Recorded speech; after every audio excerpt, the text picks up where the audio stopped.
مزید یہ کہ کچھ لوگوں نے اور بھی دلیلیں اس کی دی ہیں خوشی کے اعتبار سے. اس سے پہلے میں آؤں گا, دیکھیے نبی صلی اللہ علیہ وسلم کا طریقہ تھا کیا تھا خوشی میں.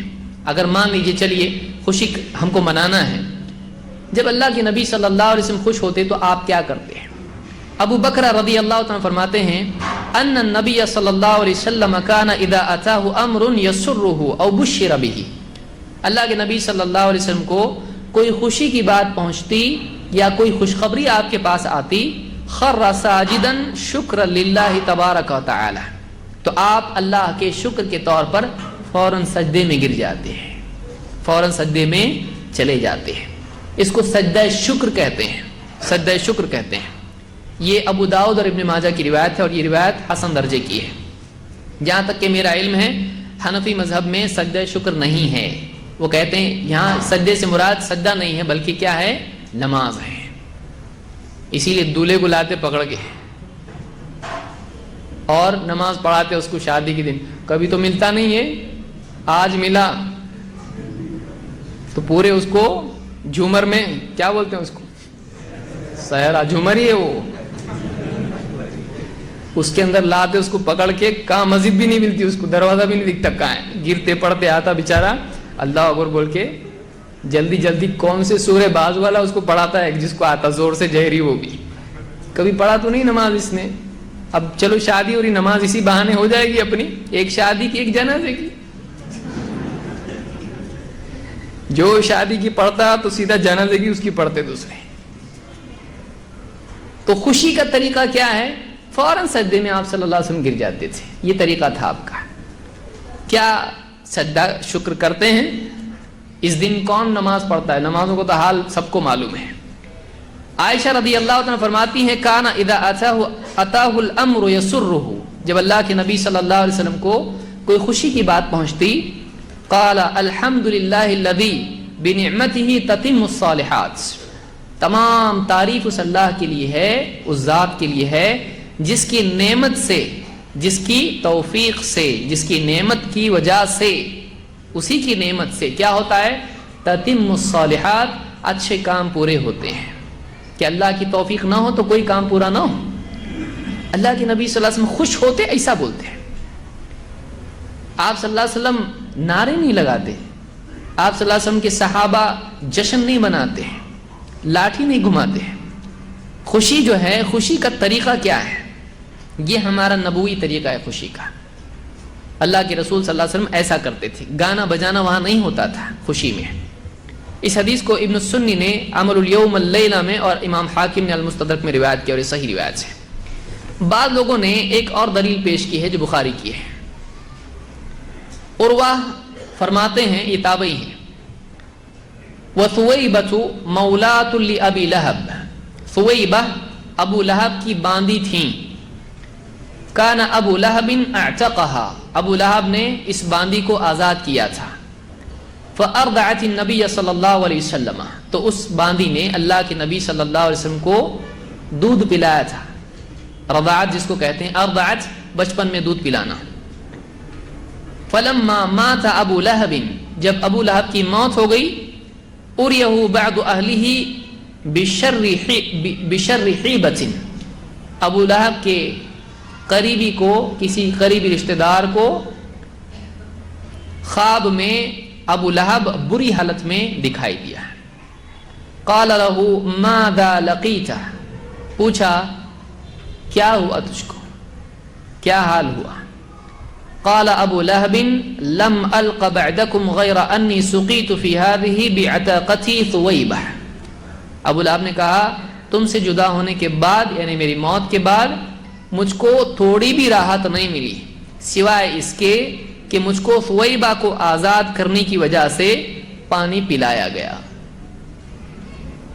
پلایا گیا, سقیت. اس کو امام البخاری نے روایت کیا ہے.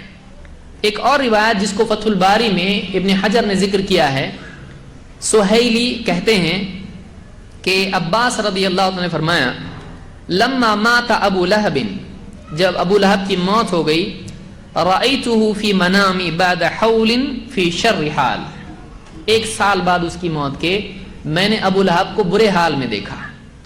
قال ما لقیت ما لقیت بعدکم راحۃ، کہ تمہارے بعد مجھ کو راحت نہیں ملی، الا ان العذاب یخفف عنی کل یوم اثنین، الا یہ کہ ہر پیر کے دن مجھ سے عذاب ہلکا کیا جاتا ہے۔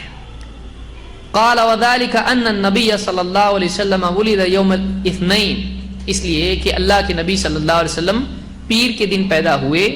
وکانت ثویبہ، اور ثویبہ بشرت ابا لہب بمولدہ، کہ ثویبہ نے ابو لہب کو اللہ کے نبی صلی اللہ علیہ وسلم کی پیدائش کی خوشخبری دی تھی۔ فاعتقها، تو ابو لہب نے اس باندی کو آزاد کر دیا تھا۔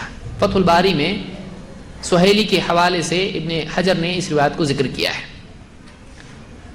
اس روایت سے کیسے دلیل لی گئی؟ لوگوں نے کہا کہ دیکھیے ایک ابو لہب جیسا کافر ہے جو نبی کا دشمن تھا، اس نے نبی صلی اللہ علیہ وسلم کی پیدائش کی خوشی میں ایک باندی آزاد کر دی، بس اتنا عمل تھا، اس کی بنیاد پر جہنم میں بھی اس کو پینے کے لیے پانی ملتا ہے۔ تو آپ بتاؤ کہ اگر ایک مسلمان اللہ کے نبی صلی اللہ علیہ وسلم کی پیدائش کی خوشی منائے تو اس کو کیا کیا ملے گا؟ یہ دلیل ہے۔ جس نے ذکر کیا اس دلیل کو، پہلے وہی کیا بولتے دیکھتے ہیں۔ ابن حجر کہتے ہیں، دیکھیے بخاری کی روایت دو حصے اس کے ہیں، ایک مرفوع روایت ہے، اس کے بعد ایک ٹکڑا ہے۔ آپ بخاری میں دیکھیں گے حدیث نمبر اس میں آپ کو دیا گیا ہے، حدیث نمبر کتنا ہے؟ 5101 کتاب النکاح میں۔ تو کتاب النکاح میں نکاح سے متعلق ایک حدیث ہے، اس کے بعد عروہ نے ڈائریکٹلی یہ ٹکڑا بیان کیا ہے۔ تو دو ٹکڑے ہوئے، ایک مستقل سند کے ساتھ روایت ہے اور ایک عروہ کی روایت ہے جو براہ راست ابو لہب کا اور رشتہ دار کا خواب کا معاملہ، یعنی عباس رضی اللہ عنہ کا خواب کا معاملہ بیان کر رہے ہیں۔ تو عروہ تابعی ہیں اور وہ بیان کر رہے ہیں، لیکن انہوں نے یہ نہیں بتایا کہ کس سے روایت کر رہے ہیں۔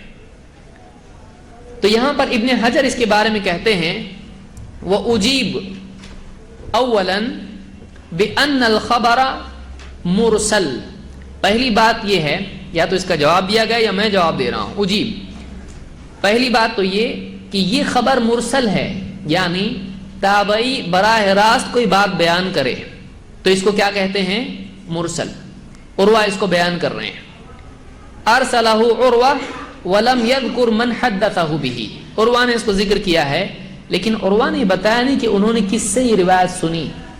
تو ایسی روایت معتبر نہیں ہوتی ہے، ایسا ٹکڑا حدیث کا معتبر نہیں ہوتا ہے۔ بعض اوقات ایک ہی حدیث میں امام بخاری خود معلقاً روایت بیان کرتے ہیں، کبھی جزم کے ساتھ کبھی بغیر جزم کے ساتھ میں۔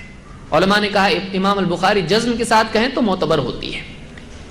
تو یہاں پر یہ جو روایت ہے یہ عروہ نے بیان کی، لیکن عروہ اپنے اوپر راوی کو بیان نہیں کر رہے ہیں، تو کچھ علماء نے اس وجہ سے اس ٹکڑے کو قبول نہیں کیا، اس کے اوپر کی روایت لی ہے لیکن یہ ٹکڑا نہیں لیا ہے۔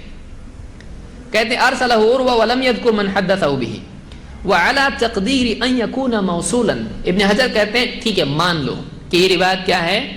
جڑی ہوئی ہے، متصل ہے، موصول ہے، سند متصل مان بھی لیں، اس کو مرسل نہیں مانتے ہوئے موصول مانے اس کو۔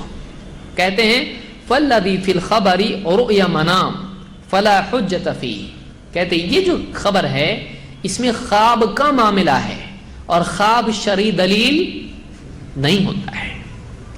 آپ نے دیکھا خواب میں آپ جنت میں ہیں، آپ چلے گئے جنت میں، صبح بیوی اٹھائی اٹھو کام پہ جانا ہے، ارے جنت میں سے واپس باہر۔ تو ایک آدمی جو خواب میں دیکھتا ہے کیا حتمی طور پر یہ مانا جائے گا کہ ایسا ہی ہے؟ نہیں۔ ایک آدمی خواب میں کوئی چیز دیکھتا ہے تو خواب کے بارے میں قاعدہ یہ ہے کہ خواب شرعی حجت نہیں ہے۔ آپ پوچھیں گے امام بخاری نے کیوں ذکر کیا؟ امام البخاری نے اور بھی خواب بیان کیے ہیں، صحابہ نے خواب دیکھے، فلاں نے خواب دیکھا، تو خواب اپنی جگہ اس کی تأویل ہوتی ہے، اس کا ایکسپلینیشن ہوتا ہے، اس کی تعبیر ہوتی ہے، لیکن اس تعبیر آپ دیکھیے مثال کے طور پر، یعنی قرآن میں بھی خواب ہیں، اس میں گائیں دیکھی بادشاہ نے، موٹی گائے دبلی گائے، تو گائے تھی وہ؟ گائے نہیں تھی وہ. گائے کا مطلب گائے نہیں تھا، گائے کا مطلب سال تھا. تو اس کے کچھ معنی ہوتے ہیں.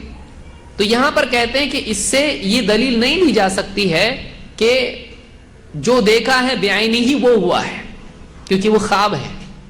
دوسری بات یہ کہ سہیلی کی روایت میں ہے کہ ابو لہب کے مرنے کے 1 سال بعد یہ خواب دیکھا. بعض علماء نے یہ بھی کہا ہے کہ اس وقت خود عباس رضی اللہ تعالیٰ عنہ مسلمان نہیں تھے، تو اس خواب میں بھی دلیل لی جائے گی نہیں، اس لیے کہ اس وقت وہ مسلمان نہیں ہوئے تھے. تو یہ بھی بات بعض علماء نے کہی ہے. بہرحال ہم کہتے ہیں مان لیا کہ یہ روایت متصل ہے اور یہ خواب دیکھا، تب بھی خواب میں دلیل ہو سکتی ہے نہیں. مان لیا چلو یہ بھی ہے، ایسا ہے بعینہ. کیا ابو لہب ہر سال 12 ربیع الاول کو یا 9 ربیع الاول کو ایک باندی آزاد کرتا تھا؟ یعنی آپ بتائیں اس سے باندی آزاد کرنے سے آپ کیجئے، یعنی اس سے عید میلاد النبی منانا کہاں ثابت ہوتا ہے؟ زیادہ سے زیادہ اس سے ثابت ہوتا ہے کہ اگر ایک کافر اللہ کے نبی صلی اللہ علیہ وسلم کی محبت میں کچھ کر دے، ہو سکتا ہے اللہ اس کے عذاب میں کمی کرے. حالانکہ اس پر بھی علماء نے اعتراض کیا ہے، انہوں نے کہا ایسا ہو ہی نہیں سکتا ہے. ابن حجر نے اقوال ذکر کیے ہیں، وہ تفسیر وہ ایک خود درس ہے، وہ خود ایک درس ہو جائے گا کہ کیا کیا باتیں علماء نے اس کے ضمن میں کہی، کون سی آیتیں پیش کی، کون سی احادیث پیش کی ہیں. تو بہرحال میں اس میں نہیں جانا چاہتا. مان لیں کہ بعینی ہی ایسا ہے، تب بھی سوال ہی پیدا ہوتا ہے اس سے عید میلاد النبی کدھر سے آتی ہے؟ یعنی ابو لہب کا کسی باندی کو آزاد کرنے سے خوشخبری پا کر نبی صلی اللہ علیہ وسلم کی اس کے عذاب میں تخفیف ہونا، اس میں عید میلاد النبی منانے کا کہاں سے ثبوت آ رہا ہے؟ سوال ہی پیدا ہوتا ہے. اس سے ثبوت ملتا ہے نہیں، کیونکہ آپ ایک بار اس نے پیدائش کے وقت آزاد کر دیا، اگلے سال واپس وہ ڈیٹ آئی تو کیا کیا اس نے؟ کچھ بھی نہیں کیا. تو آپ کیوں کر رہے ہیں؟ آپ تب رہتے تو کرنا تھا، جب خوشخبری ملی اسی وقت کر دیا تو وہ ٹھیک ہے، وہ دلیل بن گئی. لیکن ہر سال کا ریپیٹیشن اور وہ بھی جلوس نکالنا، باندھی تو آزاد نہیں کر رہے، تو اس سے کوئی جوڑ ہی نہیں ہے، اس میں کوئی جوڑ نہیں ہے. یہ ایسا ہی ہے جیسے آدمی کہے، اذان سن کے کہے افطار کرنا شروع کرتے ہیں. ایک آدمی ظہر کی اذان سنے اور روزہ افطار کرے یا افطار کی دعا پڑھنے لگے، تو یہ جوڑ کہاں ہے؟ بولے مغرب میں رہتا نا، تو ویسے یہاں بھی کر سکتے ہیں. تو اس کا جوڑ کیا ہے؟ وہ الگ ہے، یہ الگ ہے. تو زبردستی ہم کہیں بھی کچھ بھی جوائن نہیں کر سکتے ہیں.